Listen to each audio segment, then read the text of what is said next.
Fala, galera do nono ano, beleza? Tudo beleza com vocês, gente? Então, galera, tá iniciando mais um encontro da gente, beleza? Mais um encontro geográfico, né? Hoje o nosso encontro é de geografia, beleza? Então, né, nessa videoaula de hoje a gente vai começar a discutir, né, o Brasil no cenário dessa globalização, né? Então, a gente começou a ver, né, ou seja, o papel dos países da América Latina, né, ou seja, dos países subdesenvolvidos no cenário mundial, né, dessa nova ordem mundial. A gente chegou a ver também o papel por exemplo, do continente africano, né, perante essa globalização, perante essa nova ordem mundial.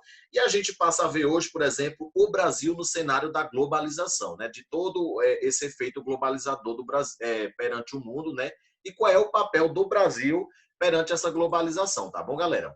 Então, ao tratarmos, né, a globalização como um desdobramento da expansão marítima durante a evolução do capitalismo mercantil, podemos colocar o Brasil como imerso, né, nesse cenário desde a incorporação dessas terras pelo reino português em 1500. Então, né, desde o quê? Desde a incorporação dessas terras, né, do Brasil para Portugal, né, em 1500, a gente já praticamente vê aí, né, ou seja, vivencia o início de uma globalização e a partir daí, né, desde o seu descobrimento, o Brasil ele fica, como eu trouxe destacado, imerso, né, perante o cenário globalização, porque ele fica meio que submisso, né, para as principais potências, né, e até hoje permanece, né, hoje não é Portugal, mas o Brasil ainda depende muito, né, tanto financeiramente, quanto economicamente, quanto tecnologicamente, de outros países aí, né, que dominam tecnologias, coisa que o Brasil não domina, né? Então o Brasil ainda fica nesta onda de dependência, tá bom? Então a questão de ser imerso não mudou em nada, né? Ou seja, desde o período do Brasil, né, desde o descobrimento, beleza? Então, ó, formou-se, né, ao longo do século XIX, né? A gente vai começar a ver nessa aula, galera, né? Ou seja, todo o processo histórico, né, do Brasil perante o cenário globalizado, né? Ou seja, qual é o principal objetivo do Brasil perante os outros, né? Ou seja, perante o olhar das pessoas que o dominam, beleza? Que é simplesmente sempre deixar o Brasil submetido, é sempre deixar o Brasil como dependente mesmo, beleza? Então, formou-se ao longo do século XIX, né, um país com relações comerciais e diplomáticas e detentor da produção de grandes riquezas, que variava em ciclos de necessidades e preços do mercado internacional, como a cana-de-açúcar, o café e o algodão, que o interligava a vários países do mundo por meio de portos, perdão, gente. O Brasil cumpria a sua vocação de grande potência agrícola, ao se articular para derrotar os planos do Barão de Mauá de industrializar o Brasil. Então, né, ou seja, até ao longo do século XIX, né, a gente tem aí o Brasil praticamente como o quê? Como um celeiro do mundo, ou seja, como um país que se destaca na potência agrícola, ou seja, um país que destaca simplesmente, ou seja, para exportação de cana-de-açúcar, café, algodão. Então, os países queriam deixar o Brasil praticamente como um agrário mesmo, ou seja, como um país agrário, justamente porque eles necessitavam dessa, né, ou seja, alguém tinha que plantar essas especiarias, beleza? Então, ficava a cargo do Brasil isso aí. Tanto é que o Barão de Mauá, ou seja, tenta industrializar o Brasil, mas, ou seja, praticamente eles reverteram essa situação aí, beleza? Não era a hora do Brasil ainda começar a sua industrialização, ok? A dependência de um único produto, né, ou seja, faz com que qualquer economia, em qualquer momento histórico, fique fragilizada, pois a fraca indústria nacional atende apenas a parte dos bens de consumo não duráveis, sendo o restante importado também, ok? Com a crise da produção, né, no ano de 1929, o Brasil sofreu imensamente porque a oferta excessiva de café no mercado mundial fez os preços das sacas desabarem, levando o país a uma grande crise. Como no resto do mundo, o Brasil sentia de forma mais violenta os efeitos negativos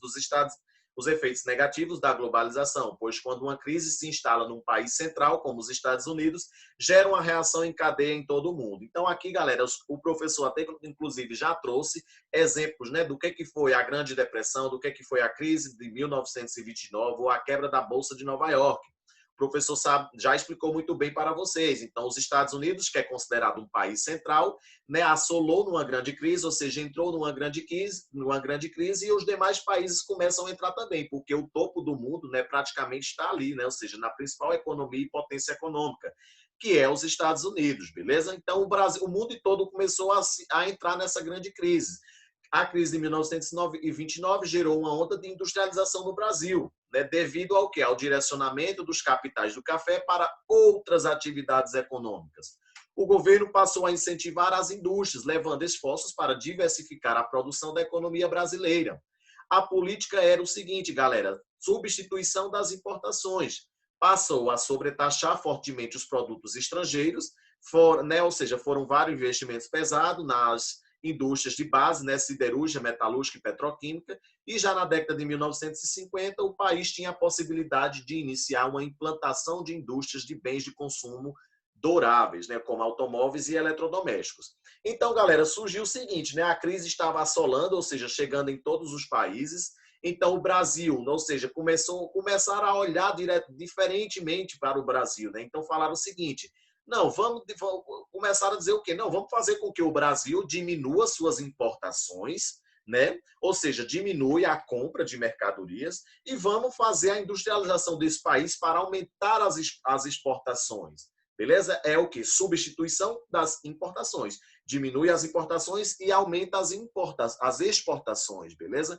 Então, é nesse período mesmo, ou seja, praticamente na década de 50, que começam as grandes obras de industrialização do Brasil, de urbanização, principalmente o que? Na chegada do presidente Juscelino Kubitschek, que é esse que eu trago na imagem para vocês, foi aonde começou a se instalar as principais fábricas aqui, por exemplo, de automóveis, ou seja, como, por exemplo, a Volkswagen, beleza?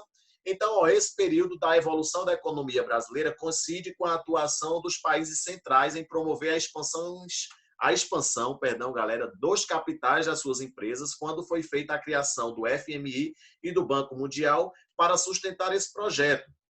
A estratégia dos países centrais era instalar essas multinacionais mais próximas dos mercados consumidores para aumentar o consumo e, consequentemente, a acumulação de capital, já que a maior parte dos lucros era remetida para as matrizes dos países ricos. Com a chegada dos militares do poder, ao poder no Brasil, aqui as ditaduras militares, houve uma maior aproximação com o FMI e o Banco Mundial para financiar a infraestrutura, vias de transportes, energia, mão de obra, possibilitando assim o aumento da produção industrial que a demanda de um país aceleradamente urbanizado passava a exigir. Então, galera, ou seja, os países centrais que estavam afundados na crise mundial, ou seja, na crise do sistema capitalista de 1929, começam a criar, ou seja, criar estratégias, ou seja, é por isso que é criado o FMI, que vai financiar empréstimos para esses países, o Banco Mundial, e começam a distribuir multinacionais, ou seja, que são empresas que de origem, por exemplo, de outros países de primeiro mundo, como Estados Unidos, Holanda, França, e essas multinacionais vão disseminar para todos os territórios, ou seja, como justificativa, começam a dizer ao Brasil, por exemplo, que o Brasil é praticamente o quê? Que o Brasil tem que se industrializar, galera, beleza? Eles passaram a dizer o quê? Que o Brasil só iria se desenvolver caso se industrializassem, e o Brasil acaba adotando essa estratégia e começa a criar suas indústrias. Porém, o que eles queriam era cada vez mais de explorar as regiões do Brasil, ou seja, fazer com que o Brasil desse incentivos fiscais para essas empresas. E incentivos fiscais é o que, galera? Quando o Brasil simplesmente, ou seja, não cobra água, não cobra luz, não cobra, por exemplo, o terreno que a empresa se instalou, beleza? Tudo isso aí. Então, nesse período, ou seja, por quê? Porque estava assolando a grande crise nos Estados Unidos. Então, para sustentar essa crise dos Estados Unidos, é criado o keynesianismo, ou seja, que era uma proposta baseada em John Keynes, que era cada vez mais o quê? Que era o Estado intervir na economia, ou seja, o Estado ele tinha que estar ali regulando a economia, isso o professor já trouxe também nas nossas aulas presenciais, que é quando o Estado cria políticas de subdesemprego, ou seja, políticas de FGTS, por exemplo, políticas de ações sociais para os trabalhadores começarem a consumir, dar um reviravolta na crise, beleza? Então, para o capitalismo, por exemplo, neoliberal, os governos de todos os países desenvolvidos ou não deveriam facilitar a produção de bens e serviços com menores regulações e mais incentivos, tá bom, galera? É por isso que a gente tem o Consenso de Washington, por exemplo, que foi a fundação também do FMI e do Banco Mundial, foi a partir do Consenso de Washington, que era justamente isso, ou seja, privatizem as empresas, tirem as empresas estatais, comecem a colocar iniciativa privada e comecem a dar incentivos fiscais para esses países, beleza? Para simplesmente explorar cada vez mais o Brasil e tentar reverter essa crise, que assolava os Estados Unidos, tá bom, gente? Então, aqui se encerra nessa videoaula de hoje, vocês viram aí